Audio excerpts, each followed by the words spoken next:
Mesdames et messieurs, bonjour, bienvenue à la revue de presse de ce lundi 4 mai 2020 sur pressecote-d'ivoire.ci. Une revue de presse dominée essentiellement par la politique, contrairement aux semaines d'avant où le Covid-19 avait pris toute la place.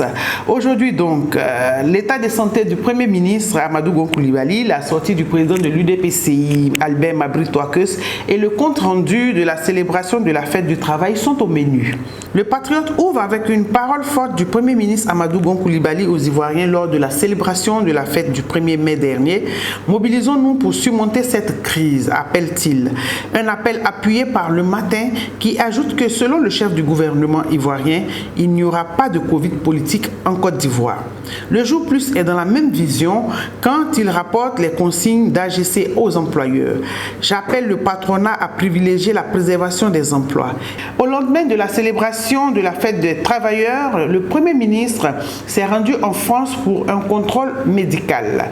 Ce fait n'a pas échappé aux journaux tels que Le Temps qui révèle tout sur l'évacuation d'Amadou Gon Coulibaly.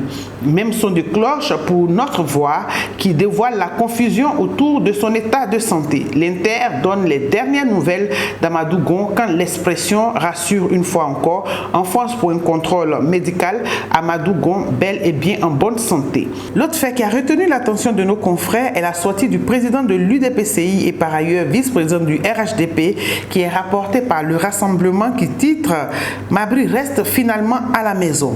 Quand l'essor ivoirien publie à sa page d'ouverture « RHDP frappe fort, Mabry dépose les armes ».